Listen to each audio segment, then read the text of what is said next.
అందరికీ నమస్కారం. ధనుర్మాసం విశిష్టత. ధనుర్మాసం అంటే ఏంటి, ఎలాంటి పూజలు చేస్తే మేలు కలుగుతుంది, దాని గురించి తెలుసుకుందాం. 16వ తేదీ నుంచి ధనుర్మాసం ప్రారంభం. ధనుర్మాసంలో ఉదయ సంధ్యలో ఇల్లు శుభ్రం చేసి దీపారాధన చేయడం వల్ల మహాలక్ష్మి అనుగ్రహం లభిస్తుంది. విష్ణు ఆలయాల్లో ఉదయం పూట అర్చనలు చేసి నివేదనలు చేసి వాటిని పిల్లలకు పంచుతారు. దీన్నే బాలభోగం అని పిలుస్తారు. భోగితో ముగుస్తుంది. సూర్యుడు మకర రాశిలో ప్రవేశం చేసి భోగి వరకు అనగా సంక్రాంతి ముందు రోజు వరకు ధనుర్మాసం కొనసాగుతుంది. ఆలయంలో పండుగ వాతావరణం నెలకొంటుంది.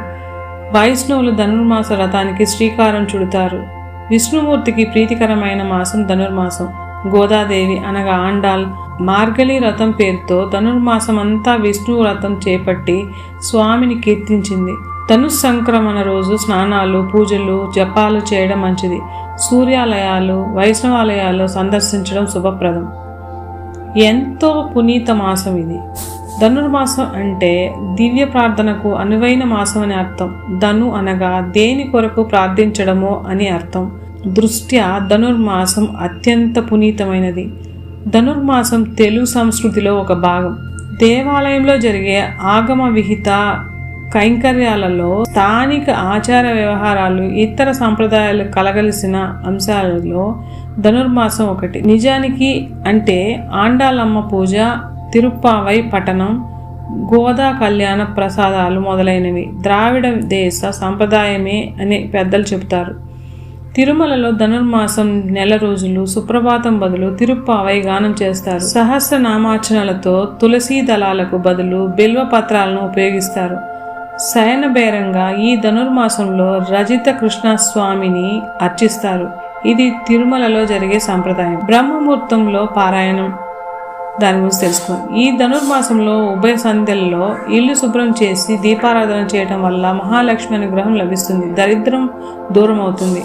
ఈ మాసంలో ప్రతిరోజు బ్రహ్మముహూర్తంలో పారాయణం చేసిన వారు దైవానుగ్రహానికి పాత్రులవుతారని శాస్త్ర ప్రవచనం. సాక్షాత్తు భూదేవి అవతారమూర్తి అయిన ఆండాల్ రచించిన దివ్య ప్రబంధమే తిరుప్పావై.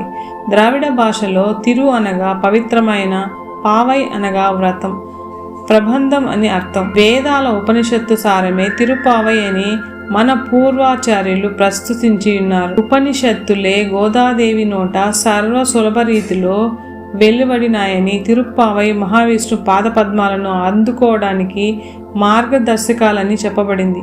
ఈ మాసంలో విష్ణువును మధుసూదనుడు అని పేరుతో పూజించి మొదటి 15 రోజులు చక్కెర పొంగలి లేదా పొలగం స్వామికి నైవేద్యంగా సమర్పించాలి.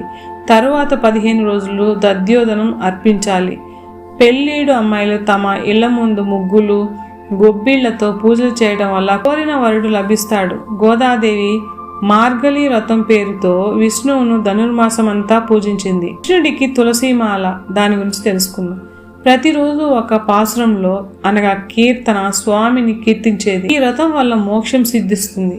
శ్రీకృష్ణుని ధనుర్మాసం నెల రోజులు తులసిమాల సమర్పించే యువతలకు నచ్చిన వరునితో వివాహం జరుగుతుంది. ధనుర్మాస వ్రతం దీని గురించి మొదట బ్రహ్మదేవుడు నారద మహర్షికి వివరించినట్లు పురాణ కథనం. ధనుర్మాస వ్రతానికి సంబంధించిన అంశాలు బ్రహ్మాండ, ఆదిత్య పురాణాల్లో, భాగవతంలో, నారాయణ సంహితలో కనిపిస్తాయి. ఈ వ్రతం ఆచరించుకోవాలనుకునేవారు శక్తి మేరకు విష్ణు ప్రతిమను తయారు చేయించి పూజాగృహంలో ప్రతిష్ఠించుకోవాలి. ప్రతిరోజు సూర్యోదయానికి ముందు లేచి స్నానాధికాలు ముగించాలి. పంచామృతాలతో శ్రీ మహావిష్ణువును అభిషేకించాలి. అభిషేకానికి శంఖం ఉపయోగించడం మంచిది. తరువాత తులసి దళాలు, పూలతో అష్టోత్తర సహస్రనామాలతో స్వామిని పూజించి నైవేద్యం సమర్పించాలి. ఈ నెల రోజులు విష్ణు కథలను చదవటం, తిరుప్పావై పఠించడం చేయాలి. నెల రోజులు చేయలేని వారు 15 రోజులు, 8 రోజులు లేదా కనీసం 1 రోజైనా ఆచరించవచ్చు. వ్రతాచరణ తరువాత బ్రహ్మచారికి దానమిస్తూ ఈ శ్లోకం పఠించి ఆశీస్సులు అందుకోవాలి. మధుసూదన దేవేశ ధనుర్మాస ఫలప్రద తవమూర్తి ప్రధానేన మనసంతు మనోరథ. ధనుర్మాస వ్రతం వల్ల ఇహలోక సుఖాలు, పరలోక మోక్షం పొందుతారు.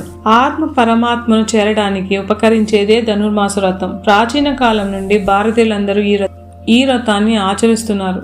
భక్తి మార్గం చేత భగవంతుని సులభంగా వశపరుచుకోవచ్చని నిరూపించిన ఆరాధన తపస్విని గోదాదేవి తన పాసురాలలో చివరి పాసురంలో సూచించిన విధంగా ఈ తిరుప్పావై పారాయణం చేసిన వారికి, తిరుప్పావై గాన శ్రవణం చేసిన వారికి ఆయురారోగ్య అష్టైశ్వర్య ముక్తి ప్రదానం కాగలదని ఆశిద్దాం. ధనుర్మాసంలో నైవేద్యం ప్రత్యేకతలేంటో తెలుసుకుందాం. ఈ మాసంలో వేకోనే చేసే పూజల్లో ప్రధానంగా పులగం, పాయసం, దధ్యోదనం సమర్పిస్తారు. చలికాలంలో కడుపులో జఠరాగ్ని పెరిగి తద్వారా ఆకలి పెరుగుతుంది. ఈ జఠరాగ్ని సాత్వికాహారం తీసుకోవడం వల్ల చల్లబడుతుంది. పాలు, పెరుగు, పెసరపప్పులతో చలవ చేసే గుణం ఉన్నందువలన ప్రసాదంగా వాటిని వినియోగించడం జరుగుతుంది. ఆయుర్వేదం, జ్యోతిష్యం ప్రకారం ఈ ఆహారం తీసుకోవడం వలన సత్వగుణం అలవడి సత్ఫలితాలు కలుగుతాయి. కన్నె పిల్లలకు మేలు జరుగుతుంది. దాని గురించి తెలుసుకుందాం. వివాహం కానీ మంచి కోరికలు కలిగిన వారు తిరుప్పావై పారాయణం చేయడం వలన అవి ఫలిస్తాయని భావిస్తారు.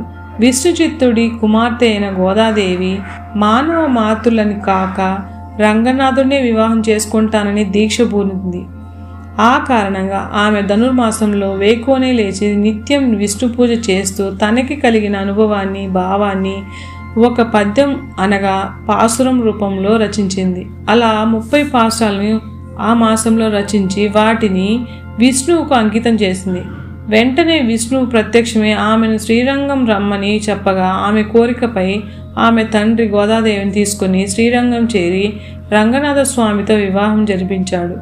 వివాహం జరిగిన వెంటనే గోదాదేవి రంగనాథుని పాదాల చెంత మోకరిల్లి స్వామిలో కైంకర్యం అయిపోయింది. ధనుర్మాసంలో వివాహాలు ఎందుకు చేయరు? దాని గురించి తెలుసుకుందాం. రవి ధనుర్రాశిలో ప్రవేశించి మకరంలోకి వెళ్లే సమయమే ధనుర్మాసం.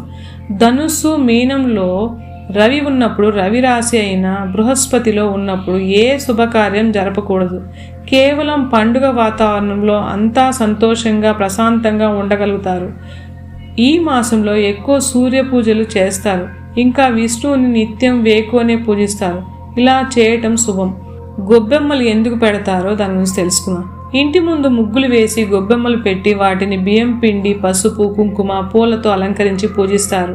లక్ష్మీ రూపంలో ఉన్న గొబ్బెమ్మలను ఈ విధానం వలన పూజించడం జరుగుతుంది.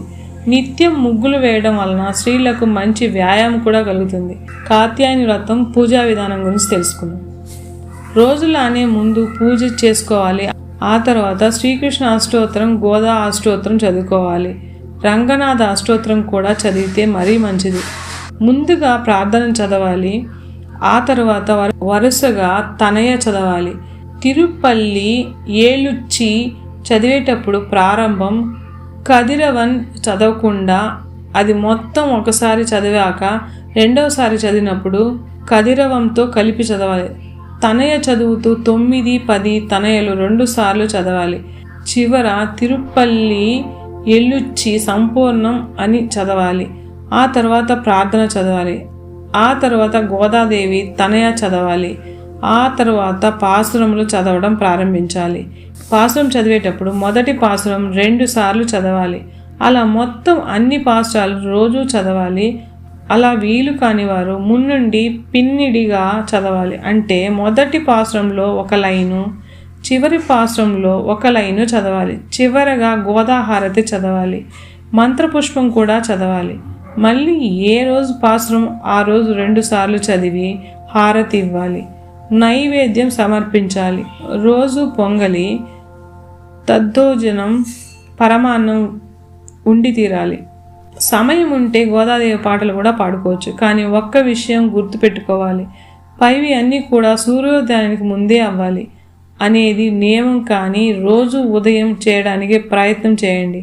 పొంగలి మటుకు ముఖ్య నైవేద్యం. కుదిరితే అది పెట్టండి.